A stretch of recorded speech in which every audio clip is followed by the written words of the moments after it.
ಓಂ ಸಾಯಿರಾಮ್. ಬಾಬಾ ಹೇಳ್ತಾ ಇದ್ದಾರೆ, ಮಗು ಶುಭೋದಯ. ಇಟ್ಟಂಥ ಹೆಜ್ಜೆ, ನಿನ್ನ ನಂಬಿಕೆ, ನಿನ್ನ ದೃಢವಾದ ನಿರ್ಧಾರ ಎಲ್ಲವೂ ಸೇರಿಕೊಂಡೇ ಮೇಲೆ ಬರ್ತಾ ಇದೆ.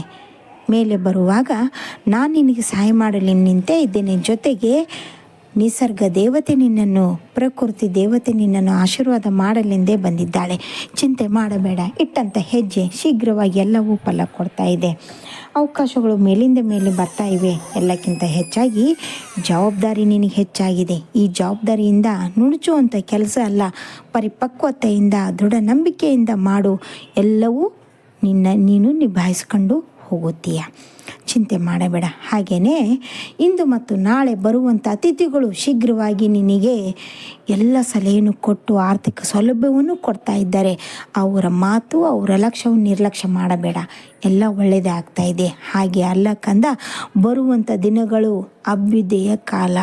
ಇಲ್ಲಿ ಒಂದು ಮಾತನ್ನು ಜ್ಞಾಪಕದಲ್ಲಿಟ್ಟುಕೋ. ಗುರು ಹಿರಿಯರನ್ನು ನಂಬು. ಗುರು ಹಿರಿಯರಿಗೆ ನೀನು ಗೌರವ ಕೊಟ್ಟು ಕಾಪಾಡು. ಆ ಗೌರವ ನಿನಗೆ ತಲೆ ಎತ್ತಿ ಮೆರೆಸುವಂಥ ಕೆಲಸ ಮಾಡ್ತಾ ಇದೆ. ಶುಭ ದಿನ ಹತ್ತಿರ ಬಂದಿದೆ. ಶುಭ ಗಳಿಗೆ ಹತ್ತಿರ ಬಂದಿದೆ. ಈಗಾಗಲೇ ಶುಭ ಸೂಚನೆಯೊಂದಿಗೆ ಎಲ್ಲವೂ ಮುಂದುವರಿತಾ ಇದೆ. ಎಲ್ಲಕ್ಕಿಂತ ಮುಖ್ಯ, ನೀನು ಬೆಳಗ್ಗೆ ಎದ್ದಾಗ ಇವತ್ತು ನಾನು ಮಾಡುವಂಥ ಕೆಲಸದಲ್ಲಿ ಬಾಬಾ ನಿಮ್ಮ ಆಶೀರ್ವಾದ ಅಂತ ಹೇಳುತ್ತಿಲ್ಲ.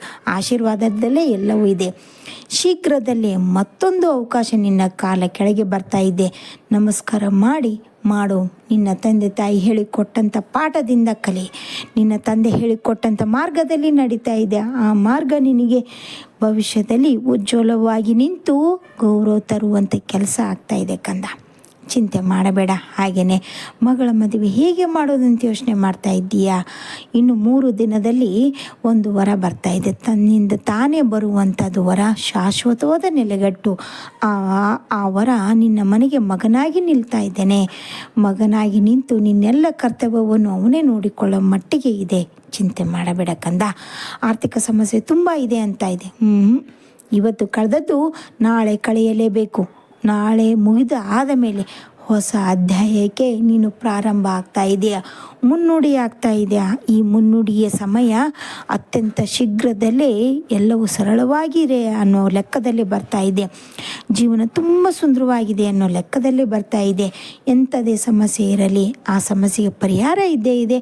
ಆದರೆ ತಾಳ್ಮೆ ಬೇಕು. ತಾಳ್ಮೆ ಇದ್ದಾಗಲೇ ಮನುಷ್ಯ ಪಕ್ವತೆಯನ್ನು ಹೊಂದೋದು. ಬಂಗಾರ, ಚಲೋ ಬಂಗಾರ ನಾವು ಎಲ್ಲಿಡ್ತಾ ಇದ್ವಿ? ಕಪಾಟಿನಲ್ಲಿ ಕಿಲ್ಲಿ ಹಾಕಿ ಅದನ್ನ ರಕ್ಷಣೆ ಮಾಡ್ತಾ ಇದ್ದೀವಿ. ಹಾಗೆ ಒಬ್ಬ ವ್ಯಕ್ತಿಯ ಗುಣವನ್ನು ನಿರ್ಲಕ್ಷ್ಯ ಮಾಡಬೇಡ. ಆ ನಿರ್ಲಕ್ಷ್ಯತೆಯನ್ನು ಮುಂದಿನ ದೊಡ್ಡ ಅಪವಾದಕ್ಕೆ ಕಾರಣವಾಗಬಹುದು. ಅದನ್ನು ಬಚಾವ್ ಮಾಡಿಕೊ. ಆ ವ್ಯಕ್ತಿ ನಿನಗೆ ಬೇಕಾ?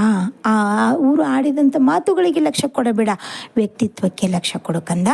ಇರಲಿ, ಪೆಟ್ಟು ತಿಂದಾಗಲೇ ಮನುಷ್ಯ ಪಕ್ವತೆಯನ್ನು ಹೊಂದೋದು. ಪೆಟ್ಟು ಬಿದ್ದಾಗಲೇ ಅಲ್ಲಿ ಒಂದು ಅದ್ಭುತ ಆಗೋದು, ಅಲ್ಲಿ ಒಂದು ಉಜ್ವಲತೆ, ಬೆಳಕು ಕಾಣಲಿಕ್ಕೆ ಸಾಧ್ಯ.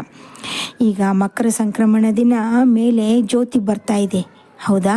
ಆ ಜ್ಯೋತಿ ನೀನಾಗುತ್ತೆ ಕಂದ. ಚಿಂತೆ ಮಾಡಬೇಡ.